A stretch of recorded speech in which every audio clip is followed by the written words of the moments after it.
Your inner being knows you, knows everything about you, and adores you. And your inner being knows everything that you've been living and everything that you've asked for and everything that therefore you have subsequently become vibrationally. Your inner being knows the fullest state of evolution that is you. Esther came out of meditation one day and went with the impulse to figure out her music system in her California house. It's been there a lot of years. Esther never really understood it. So she sat down and started pushing some buttons, and it started doing some things she didn't know it would do. And she'd push a button and then she'd go listen, and there are speakers outside, in the gardens, in the courtyard, in this room, upstairs, downstairs. There are speakers all over. Who knew?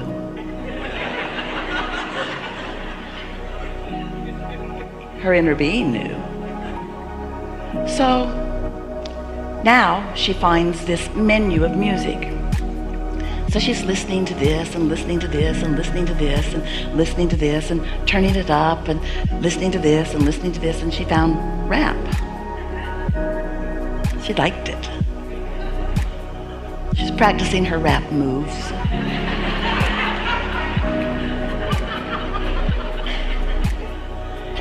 And then the men came who were going to move some furniture around in her house. Now that's another story from the day before. That morning out of meditation, when Esther came out, she thought, that should be over there and that should be over there. That should be over there and that should be down there.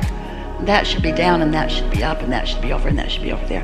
And that would look better. And then she got the inspiration to call someone to come and move it all around for her.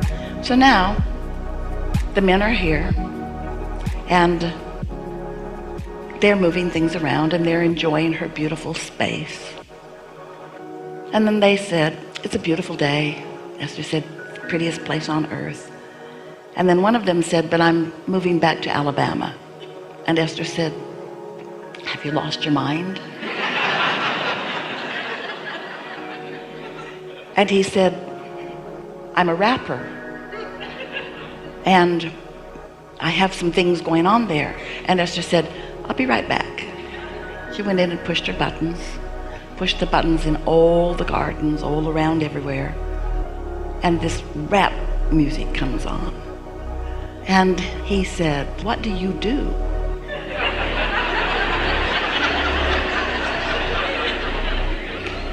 He cannot figure this lady out. And Esther said, I'm a teacher. And he said, what do you teach? And Esther said, rap.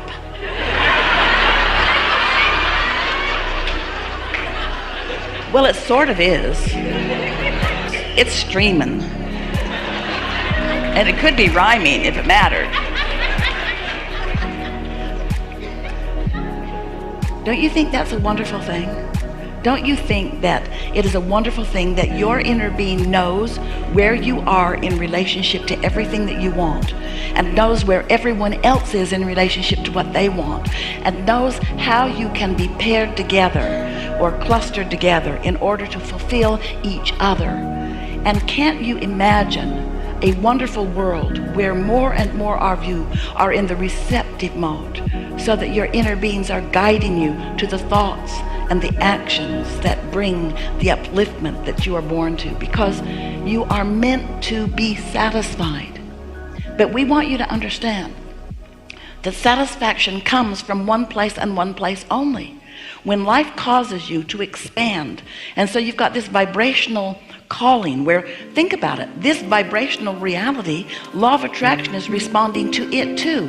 Law of attraction is responding to the larger part of you and to everything that you've been asking for. Law of attraction is causing all of these cooperative components to culminate, to gestate, and to become ready for you to receive.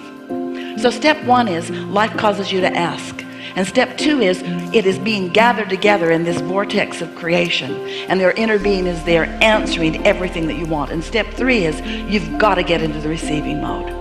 And as you hang around more and more and more and more and more in the receiving mode, we call that step 4, that's mastering it. As you hang around in that receiving mode, then what happens is often You will be inspired by your inner being, and if you've been practicing what the feeling of inspiration is, and you've been following through with the action that you were inspired to, and then you've been experiencing the benefit of getting to actually live the manifestation because you followed that inspiration so that you're really good at feeling it and following through with it, then you get to be really, really often the step 2 with inner being part of the equation.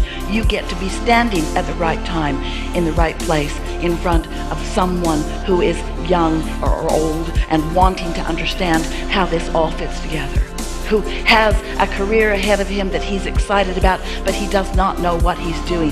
And he's running away from California because he thought it would work there, and he's going back to where he came from before because it seemed to be working a little bit better there, and is asking with every fiber of his being, how does this work? How is it that I find what I'm looking for? And he managed to dance his way right into the experience of someone who really knows.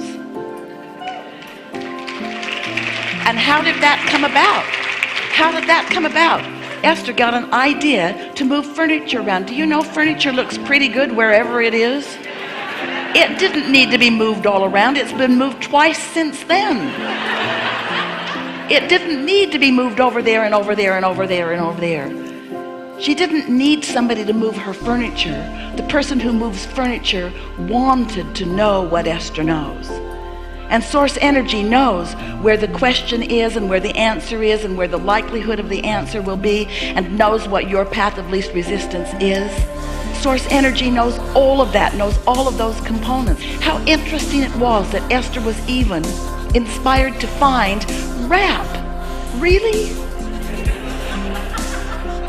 And to listen to it long enough that she developed some sense about what it was, and knew exactly how to find it fast if ever a rapper should be on her premises. She didn't say, you know, the funniest thing happened yesterday. For the first time I listened to rap. She didn't say that to him because she understood what a magnificent plan was coming together in order to allow them to come into each other's experience for mutual benefit. Esther will never quite be the same after meeting this kid. He infused her with a feeling of passion and enthusiasm and newness about life. The freshness of his desire was so intoxicating for Esther to get to witness. And what Esther knew was so intoxicating for him to get to witness. And as he got to experience her in her spaces and in her happiness and in her gardens and in her music, he got to feel the fullness of who she really is, because we were all right there, rapping together, you see. And so this is what we wish for you. We want you to find some way of quieting that chatter, of quieting that chaos, of quieting that stuff that will only take you so far, to allow yourself in that quieted space the momentum building positive emotion and positive momentum that is who you really are, so that you can go from peak to peak to peak to peak to peak, because that's the way your life is supposed to be. You're supposed to get to move from here to there and here to there and here to there, and there will be moments in time when there will be such convergence of so many things that are in your vortex that you will feel like you are the most blessed human on earth, and we want you to know that you are.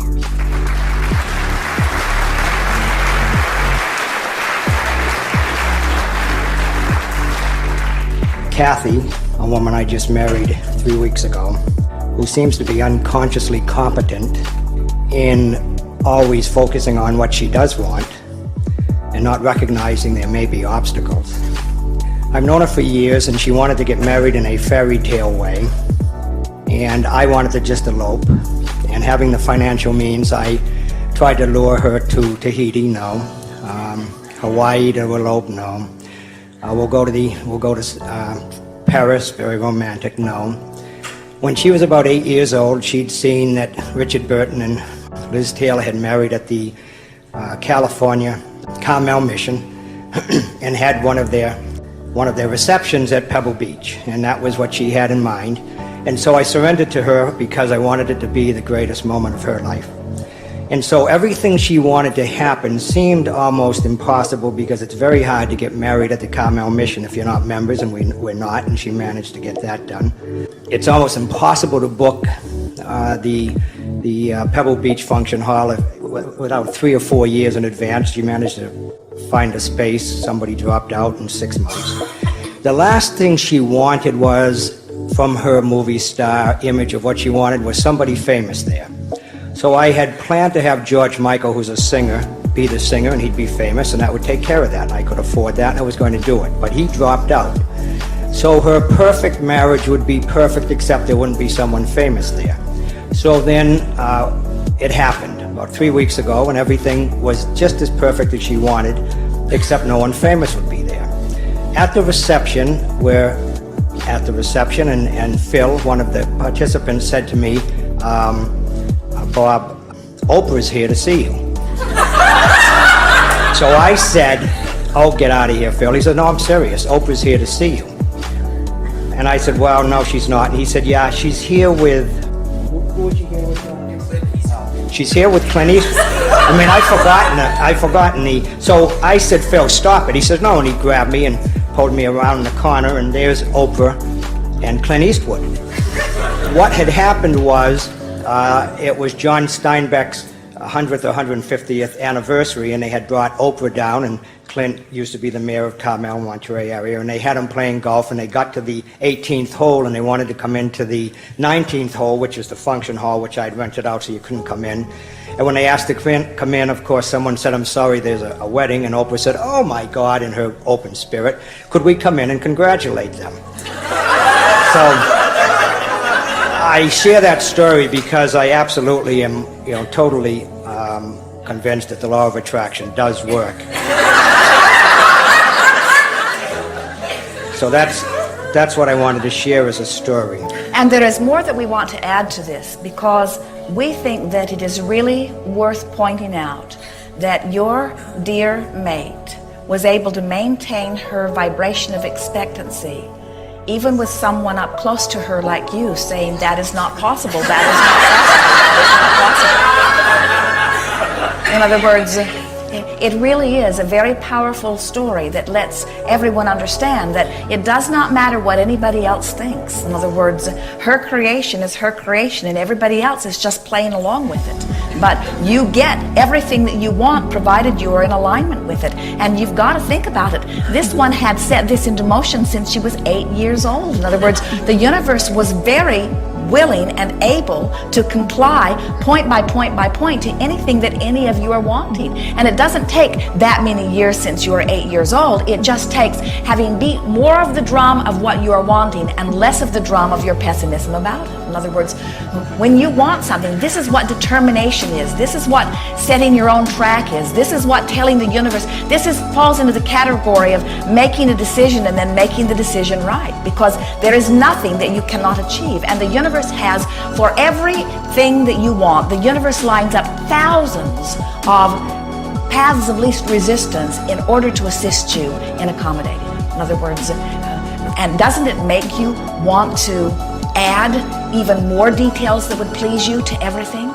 When you realize that the universe can do that and the universe can do this. We liked your words. The universe did this impossible thing, the universe did this impossible thing, and then the really impossible thing that really looked like it really was impossible turned out not to be impossible after all, because all things are possible when you are in alignment.